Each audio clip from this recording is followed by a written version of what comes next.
Yeah, so hello everyone, and welcome to Speakers Corner Live Preview. Hello Maureen, good to see you. How quickly the months roll on. This is our February Speakers Corner. I'm Jennifer Jones from Tracking Down the Family, and here's Jane from New Zealand. Hi Jane. So I'd like to welcome you to this live Speakers Corner preview. So we're doing a preview for the Speakers Corner event that's coming up later in the week. So this one, I've actually been really looking forward to it since we locked it in last year. I have two very experienced genealogists and family history storytellers with me. Jude, Jude is from. I've just had a mental blank. Yorkshire. Jude Rhodes is from Stories of Our Generations. Yeah. And Kyla Bayang is from Root Squad Roundup. So Jude is a specialist in English research and especially Yorkshire research. Mm-hmm. And you may remember Jude from when she spoke to Barbara on the All About That Place series a little while back. It was so interesting hearing about her one place study. And Kyla from Root Squad Roundup is a genealogist and librarian and loves helping people with their family history research. And you will remember Kyla when she came along last year to Speakers Corner and told us, really great story about the strength and resilience it took for her ancestors to make that journey to America. And I do remember how amazing that story was. So our theme for this month is migration. Another reason that I've been looking forward to today. I really love migration stories and hearing about our ancestors leaving their homes to make a new life, often in a faraway land where they know very little about what was in front of them. And I wonder what it must have been like at the time to make those decisions. When you think about it, it would be difficult enough for us today to make such a decision, even knowing where we're going and what was going to be ahead of us. So I'm looking forward to hearing these stories. So I'll hand over to Jude. Jude and Kyla are going to give us little peeks at two really interesting stories that you will hear more about later in the week at Speakers Corner, but just a little sneak peek today. So over to you, Jude. Give us your preview about your story. Okay. Hello, everybody. It's so lovely to be here. And thank you to Jen and Barbara for inviting me. So, I'm in Yorkshire, in England, and my research is nearly all to do with Yorkshire. And that's where my family are from. So, on both my parents, all my grandparents, my great-grandparents, they're all from Yorkshire. But my story next Thursday is going to be about my 3 times great uncle, who was a coal miner in Yorkshire, and he emigrated to America. So, and he lived in various places in America. It's quite a story for my humble little family. When I first came across Joseph, I was like, this can't be the right Joseph. You know, when we're researching and sometimes we think, yeah, I've got the right person. Other times you think, this isn't the right person. I was convinced this was not the right person because no one in my family traveled to America, let alone became a professor in America. But yes, it is my 3 times great uncle. And I'll be talking about the story of Joseph. Oh, can't wait to hear it, Jude. That's incredible. Yeah. And mate, how wonderful for you to have all your family, close to you in your village. I am so amazing. lucky. We are so Yorkshire. Yeah. And I'm proud of that. I mean, Yorkshire is the biggest county in England, it's a very big county, but and people probably know it used to be in 3 parts, the 3 ridings, the West Riding, the East Riding and the North Riding. My ancestors come from all 3. So I'm kind of a mixture of Yorkshire. Yeah, But yeah. yeah, you're right, Jen. I am so lucky. I live in the Yorkshire Dales, which is very, very rural, in a village, and all my family are here. So currently, we've got 4 generations of us in the village. Oh, how wonderful. Yeah, yeah. That's quite amazing, isn't it? You know, It with is. the So way. my Yeah. mum's 97.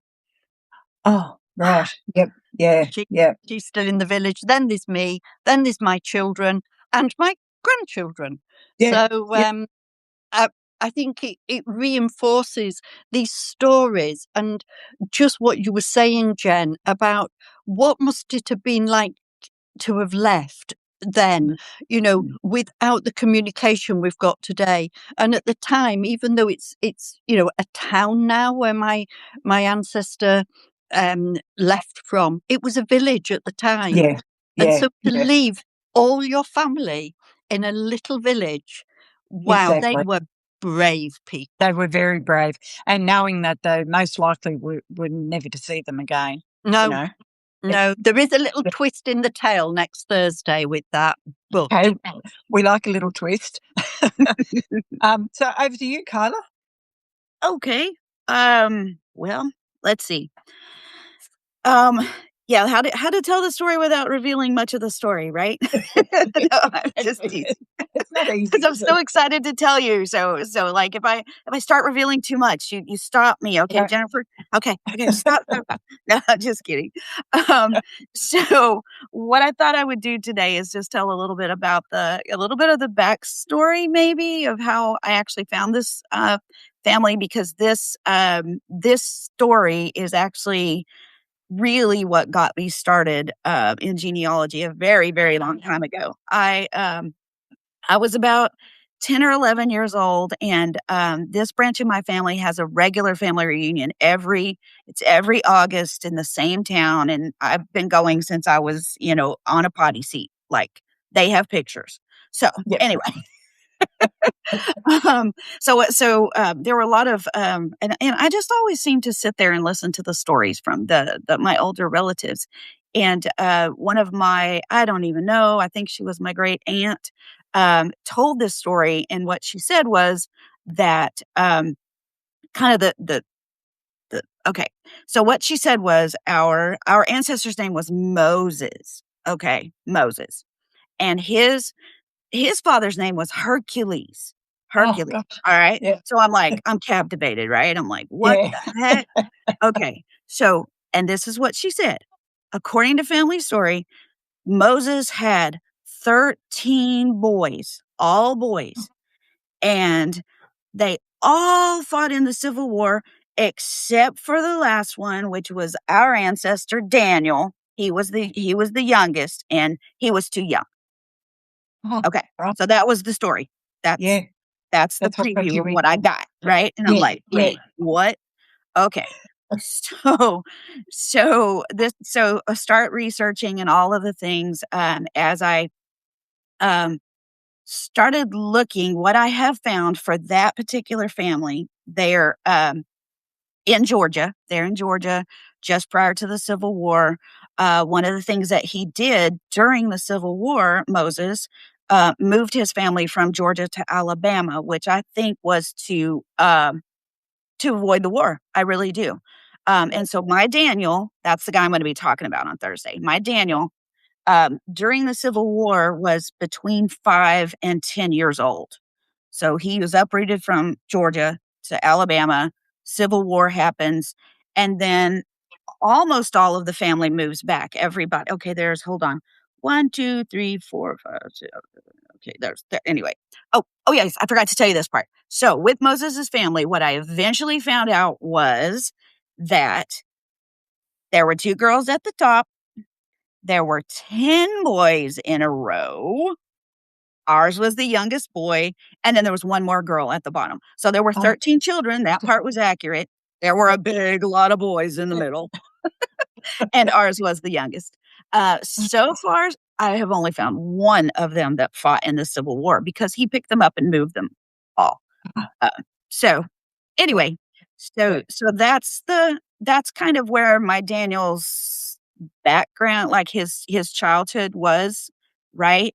So Yeah. from 10, yeah, so from 10 years old, then they moved back to Georgia, back to that area. And then when he was 18, he married a 21-year-old, and they had here we go. 1, 2, 3, 4, 5, 6, 7, 8. 8 kids Yep. in a row. I'm talking in a row. Okay. Yep. So that's kind of where the story starts. We're going to talk just a little bit about what happened, what he was doing in Georgia. Just a little bit. It was very what I can imagine to be a common farmer there for a little while. But when I started doing some research and digging into that time period, what kind of happened with Reconstruction in Georgia is that everybody there is obviously trying to rebuild their lives, right? They're trying to make money and they're trying to do things. They were also getting a lot of restrictions from the federal government, and that, of course, that had to do with their crops and things. Yeah. And big cash crops in Georgia, of course, tobacco and and cotton. Exactly. But another thing right about that time period during Reconstruction, actually earlier than that, they realized that Georgia was at the same latitude as Madeira Island, I guess, off of France, the one that does wines. Yeah. So they brought in a whole bunch of grapes and plants, trying to build up a wine industry there in Georgia, which really didn't work. Yes, thank you, Barbara. So that I'm not a wine drinker, can you tell? Anyway, so anyway, so that kind of I guess it kind of went from there to, okay, we can't really grow wines. What can we do? And then Georgia, obviously Appalachia. This goes up into Kentucky and Tennessee. All of that whole area at that time, lots and lots of people started producing whiskey, homemade whiskey. Yeah. Right. Yeah. So apparently that was starting to get quite a bit productive for most people. And like I said, the government was ready to take their cut. And so they started taxing and imposing restrictions and all kinds of things to try to regulate and get their share of the money. Yeah. So now we have a whole bunch of, I don't know, would we say rebels? Yep. Who are going to be making their, yes, quite a business model. There we go. And using their excess crops, right? Such as corn, and making whiskey. And selling it. And there we go. So we've got this whole bootlegging thing going on. When I started looking at the newspapers, there's entire columns of people that have been arrested and fined and so on and so forth. And so that Facebook of the day that we have there in those newspapers. Yes, So exactly. that's what I want to share with you. I'm also going to try to pull you guys into the story, because even this weekend, not this weekend, but last weekend, I found something new that added another dimension to the story. And I think that the information is out there. I don't have all of the pieces. It's like that puzzle, right? That we get together as we find stuff and find facts. And some of it doesn't really make sense to me. And so I think there's something going on. Maybe those newspapers weren't exactly accurate. Yeah, absolutely, Kyla, because this is so interesting, because I found out so much about my Joseph, who I'll be talking about, with the newspaper articles. And I was reading them and I was thinking, my ancestor? And then I was reading other bits and I thought, no, this is wrong. And it was really quite interesting that there's a town called Newcastle. How would you say it? I'm putting on a different accent. Newcastle. Uh-huh. Oh, Okay. yep. Yeah. Uh-huh. In the States, there's a town called Newcastle in the States, and it says in the newspaper that Joseph Hemingway named it after his hometown. No, absolutely not, because his What a hometown shock. wasn't the England Newcastle. Ah, I right. call it Yep. Newcastle, but So do I, Jude. yeah. So he definitely wasn't from Newcastle, and the only way I can work round this, and I've chatted to my mum, a lot about it, is that we have a saying in England, that if you're taking something to another place, that place is plentiful in what you're taking. We call it taking coals to From Newcastle. because Newcastle, Yeah. pardon everybody, Newcastle was, coal mining. Okay. Yeah. So Yeah. I'm guessing because, as you'll find out next Thursday, Joseph was so involved in coal mining that he used that name Newcastle, but it certainly isn't where he was born or from. Yeah. But that's what the newspapers decided. Yeah. I Oh, so do. I the do love newspapers that. haven't really changed. I I'd always yeah. believe it. So I want to tell you just a little bit Yeah. about the very first thing that I found about this story. Um, so I think I've talked about this before. I've posted just a little bit about it, but the first thing that I always do when I go to any library, everywhere I go, is I go to my county, right? My state and my county, and then I just start pulling off every single book and looking in the index to see if our family name's in it, right? Because especially I don't even know, you just never know what's going to be in No, there. You never exactly. know, and I never know when I'm gonna see that book again because some libraries have just one or, there's only 2 or 3 copies of it.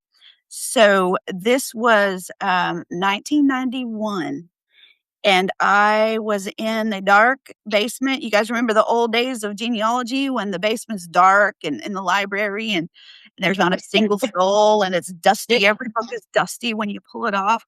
And I'm just going through every one. Okay, so wait, I have to write. Let me look real quick because I wrote down the name of the book. You're not, and I'm just like I said, I'm pulling every book.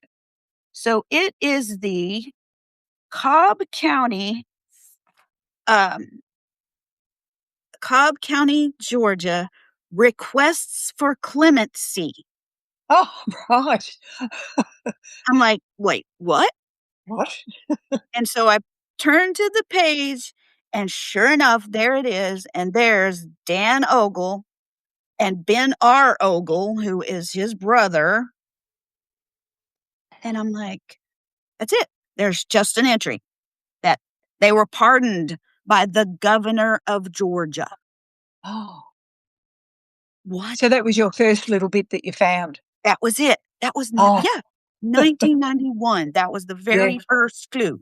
But it had, guess what it had? Thank goodness for that researcher. It had the manuscript number. It had the folder number. Oh. Everything was in there. I wrote to the Georgia archives right away. And of course, I waited, 6 to 12 weeks with the SASE to get the records back. To get the records back. So that's what I'm going to, I'm going to share with you guys. And also, one of the things that I'm planning on doing is I'm going to put all of this information, I'm going to put all of this stuff in a post. Okay, so I'm calling out because in our community you got to get some help, right? So that's what I'm doing. I'm gonna if any of y'all love a really good mystery and you want to help me dig and see if we can find anything else about this, I'm gonna tell you what we got some whys, we got some wonders, and it's like and I really really want everybody's opinion on where else to go. And you know what our community's like, don't you? There's always someone who knows something about something we're looking for. So, that's a great idea. Barbara, the Sorry, same go. person and the same person. I mean, like two different people can be looking for the same thing, but we search in different ways. Like you know what Yeah, I mean? exactly. Somebody will Yeah, find something that I don't. So, yeah, exactly. Yeah, yeah. okay. No, no, Um, no. Okay, Jill, I'm sorry. yeah, That was confusing. I found the reference to the clemency in 1991. So the actual date that she's asking in the chat. yeah, yeah, yeah, So yeah, yeah. the actual date of the clemency was hold on. 1896. Right. Because So we need to get that right so everyone can go Yeah. and help you with that. Yeah. yes. Lay it Yeah, all yeah. out there. Barbara made me laugh when she mentioned in the comments, don't we all have a bootlegger or two in our family? Indeed we do. Well, Oh, I have some fun stuff about our current family that I have permission to share. That's yeah, okay. yeah. But yeah, and then what happened once once he was pardoned and did his little that was his migration, like, oh, let's just Ah, get out of Dodge, right? So yeah, so once they got here to Texas, there's some yeah. really fun stuff that followed him too. So And I I think, misread. That was Bill. Bill that said that. So get that right. Yes, oh Jude? yeah. yeah, I think it's so interesting about what we pick up through the stories in our families. And Yeah. it's something that you've mentioned, Kyla. Was it true? Were 13 boys actually fighting at the same time? All these Yeah. things. And then we Yeah. pick it apart to find out what's real. And with my Joseph that I'll be talking about, in the generation below, so below him, so my mum's uncles, because Joseph was her great uncle. Yeah. So my mum's uncles, there was a story that two of them went out to the States. They had a big fallout. One of them made a load of money. One of them didn't. There is nothing to back it up. A good story, though, isn't it? Yeah. Well, there's a tiny bit, so you can Yeah. see where the story kind of got Yeah. twisted. One of Yeah. them did go to America, but he was nowhere near rich, and he didn't work in textiles. Yeah. He was working as a mechanic's labourer. So Well, where he's one this, for, that's a fairly ordinary story, isn't it, compared to the other story? yeah, but then the absolute opposite of all of that is Yeah. about Joseph. So when I started years ago, when I started finding out about Joseph, and I was saying to my mum, and I am so lucky that at 97 I've got a mum who is as sharp as can be and Yeah. still can add information for me. Yeah. Yeah. But Yeah. so I was saying to mum, why have you never told me about this great uncle? And she didn't have a clue. She had no Oh, idea. Now, the oh, entire family were literate. So it wasn't that he emigrated and there was no, they yeah. couldn't read any Yeah. correspondence. Yeah. Yeah. Yeah. He had the money to be able to send letters. Yeah. They were a close family. And yet she said her mother, my grandmother, never knew about this because she said most certainly if she had known, Yeah. it would have been mentioned. Yeah. And it Yeah. blows my mind that no story has been passed down in the family. So it's like the opposite of these stories where they're a bit make believe. There is no story. There's no stories. Yeah. But Yeah. how And it's, wonderful for your mum to hear these stories now. She must oh, just loving ab- it. ab- Yeah. what's so incredible for this story, and it maybe doesn't make sense to anybody else, I don't know. Hopefully it does, is that it helps to bring some pieces together that aren't very tangible. So my mum is really clever, Yeah. but because of family circumstances and finance, she could never pursue her education. Yeah. And I think this was the same going back through the generations. My grandmother was very clever. and she used to write poetry, and I'd be like, gosh, but they were all really quite poor, either coal miners or mill workers. Yeah. Yeah. What do I find? That Joseph was incredibly intelligent. He was an inventor. That I'll be able to tell you what he invented next week. You'll never light a fire again the same. Oh. He was incredibly intelligent. And then I started to piece together other little bits in the family, like actually, his brother was behind the trade unions. His niece taught sign language in the mills. It goes on and on and on. Yeah. And for Yeah. me, I think I've found a nugget that explains that even though it was a very poor family with very humble, very little means, they were a very educated, Yeah. really thinking, family. And Yeah. that has been what is so brilliant to be able to tell my mum. That has been Yeah. Absolutely. Yeah. the absolute hub of it all for me. Oh.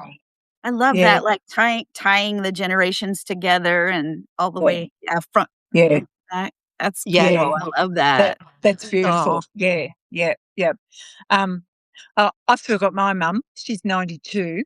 oh, And if I ask her, I know now not to ask her, but if I ask her about the family history, she doesn't know anything.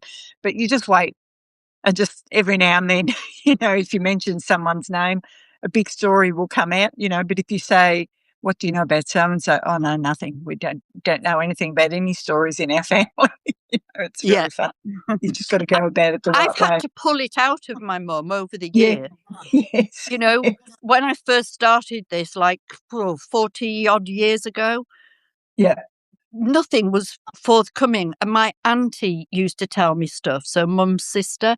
But now I think because of the age, and it's comforting to talk about the Yeah. past, Yes. Yes. Yeah. and I'm Yeah. not talking dementia, I'm talking Yeah. everybody who gets Yeah. older, Yeah. you know, and so she loves it. And I'm Yeah. learning and learning. Yeah. As Barbara says, celebrating mums everywhere. Absolutely, Ditto, Barbara. Barbara. Yeah. Yeah. Yep.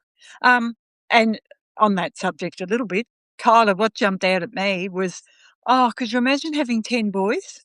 Oh, You know, I have 2 and I love my boys dearly, but I can't And imagine 5 times that many boys. in a row. In a row. I know. Oh, they were just so, And can you we even imagine what the youngest, the girl, like, yeah, oh my, I know. but how do you feed 10 boys? I know. I mean, the amount that no they idea. eat. Yeah, yeah, yeah. And they would eat twice as much of it as our boys probably, because they're probably out helping in the fields and Fields doing and things. hard They work, better be growing their own. So That's right.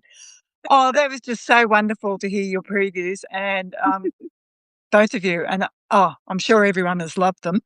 I really can't wait to hear the full story. And we've got a couple of little, just a little couple of things that haven't been told to us that I'm waiting to find out about. So, thank you to both of you. So I should say, Speaker's Corner will be on later this week, where you will hear these full stories, Thursday or Friday, depending on your time zone. Barbara will just pop it in the notes below. So do come along and it'll be fun. As you can tell, we've got 2 fun guests coming, and your enthusiasm is so infectious. Oh, thank you. It's so It's just great wonderful to hear you too. for the reactions that we get about just Yeah, our own little simple stories. It's just yeah, fabulous how everybody yeah. embraces. Yep, and see all those hearts coming for you. That's just wonderful. Um, I also will say, I haven't said for a little while, I'm creating a list for next year. So if you have a story to tell, you can come along and also hop onto our virtual box and tell us our story. And we're all eager to hear family stories. We love them. And I've said before, it is an eye roller free zone. at Speaker's Corner. You'll get enthusiasm and claps and no eye rolling.